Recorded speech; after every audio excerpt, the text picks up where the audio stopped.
ರಾಧಿಕಾ ಪಾಳು ಬಿದ್ದ ಮನೆಯಲ್ಲಿ ಭಯದಿಂದ ದಾರಿಯನ್ನು ಹುಡುಕುತ್ತಿದ್ದಳು. ಹೊರಗೆ ಹೋಗುವುದು ಹೇಗೆ? ಅಲ್ಲಿ ತುಂಬ ಜೇಡರ ಬಲೆ ಹೆಣೆದಿತ್ತು. ಸುತ್ತಲೂ ಕತ್ತಲೆಯ ವಾತಾವರಣ. ಯಾರೋ ಹಿಂದೆಯಿಂದ ಬರುತ್ತಿರುವ ಹಾಗೆ. ಗೆಜ್ಜೆ ಸಪ್ಪಳ. ರಾಧಿಕಾ ಭಯದಿಂದ ಮಾಮ್ ಎಂದು ಜೋರಾಗಿ ಕಿರುಚುತ್ತಾ ಕಣ್ಣು ತೆಗೆಯುತ್ತಾಳೆ. ಆಗ ವನಜ, ರಾಧಿಕಾಳ ತಾಯಿ, ಹಾಗೂ ವಿಕ್ರಮ್, ರಾಧಿಕಾಳ ತಂದೆ, ಇಬ್ಬರೂ ರಾಧಿಕಾಳ ಕೋಣೆಗೆ ಓಡಿ ಬರುತ್ತಾರೆ. ವನಜ ಮಗಳ ತಲೆ ಮೇಲೆ ಕೈಯಾಡಿಸುತ್ತಾ, ಏನಾಯಿತು ಬೇಬಿ, ಮತ್ತೆ ಅದೇ ಕನಸು ಕಂಡಿಯಾ ಎಂದು ಕೇಳುತ್ತಾಳೆ. ಹಾಗೆ ತನ್ನ ಗಂಡ ವಿಕ್ರಮ್ ಕಡೆಗೆ ತಿರುಗಿ ನೋಡುತ್ತಾ, ನಾನು ಹೇಳಿದೆ ನಿಮಗೆ ಇಂಡಿಯಾಗೆ ಹೋಗೋಣ, ಅಲ್ಲಿ ನಮ್ಮ ಕುಲದೇವತೆ ದರ್ಶನ ಪಡೆಯೋಣವೆಂದು. ನೀವೇ ಬರೀ ಕೆಲಸದ ನೆಪ ಹೇಳುತ್ತೀರಾ ಅಷ್ಟೇ ಎಂದು ಗಂಡನಿಗೆ ರೇಗುತ್ತಾಳೆ. ಆಗ ವಿಕ್ರಮ್, ಆಯಿತು ಹೋಗೋಣವೆಂದು ಹೇಳಿ ಮಗಳು ರಾಧಿಕಾ ಹಣೆಗೆ ಒಂದು ಮುತ್ತು ಕೊಟ್ಟು, ಡೋಂಟ್ ವರಿ ಬೇಬಿ ಎಂದು ಹೇಳಿ, ನನಗೆ ಕೆಲಸಕ್ಕೆ ತಡವಾಗಿದೆ, ನಾನು ಬರುತ್ತೇನೆ ಎಂದು ಹೇಳಿ ಕೋಣೆಯಿಂದ ಹೊರಬರುತ್ತಾನೆ. ವಿಕ್ರಮ್ ಒಬ್ಬ ಸಾಫ್ಟ್ವೇರ್ ಇಂಜಿನಿಯರ್ ಆಗಿದ್ದು ಅಮೆರಿಕದ ಒಂದು ಕಂಪನಿಯಲ್ಲಿ ಕೆಲಸ ಮಾಡುತ್ತಿರುತ್ತಾನೆ. ರಾಧಿಕಾ ಕೂಡ ತನ್ನ ವಿದ್ಯಾಭ್ಯಾಸವನ್ನು ಅಲ್ಲೇ ಮಾಡುತ್ತಿರುತ್ತಾಳೆ. ರಾಧಿಕಾಗೆ ಈ ಕನಸಿನ ಮೇಲೆ ನಂಬಿಕೆ ಇರುವುದಿಲ್ಲ.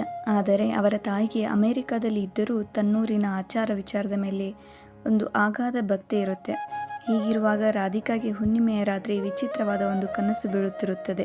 ರಾಧಿಕಾ ಕನಸಿನ ಬಗ್ಗೆ ಭಯ ಮತ್ತು ಆತಂಕ ಪಟ್ಟರೂ ಕೂಡ ಮತ್ತೊಂದು ಕ್ಷಣಕ್ಕೆ ಇದು ನನ್ನ ಭ್ರಮೆ, ಇಟ್ಸ್ ಜಸ್ಟ್ ಅ ಡ್ರೀಮ್ ಅಂತ ಹೇಳಿ ಮರೆತು ಬಿಡುತ್ತಿರುತ್ತಾಳೆ.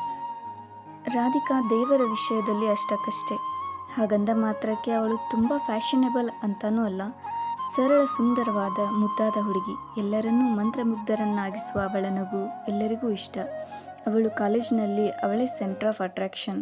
ಎಲ್ಲ ಹುಡುಗರು ಅವಳ ಹಿಂದೆ ಬಿದ್ದರೂ ಕೂಡ ಅವಳು ಯಾರನ್ನೂ ತಿರುಗಿ ನೋಡುತ್ತಿರುವುದಿಲ್ಲ. ಕಾರಣ ಅವಳು ಇಂಡಿಯಾದಲ್ಲಿರೋ ಹುಡುಗನನ್ನೇ ಮದುವೆಯಾಗಬೇಕೆಂಬುದು ಅವಳ ಇಷ್ಟವಾಗಿರುತ್ತದೆ. ಹಾಗೆ ತನಗೆ ಇಷ್ಟವಾದ ಹುಡುಗ ತನ್ನ ತಂದೆ ತಾಯಿಗೆ ಇಷ್ಟವಾಗಿರುವಂತಹವನೇ ಆಗಿರಬೇಕು ಎಂಬುದು ಅವಳ ಆಸೆಯಾಗಿರುತ್ತದೆ.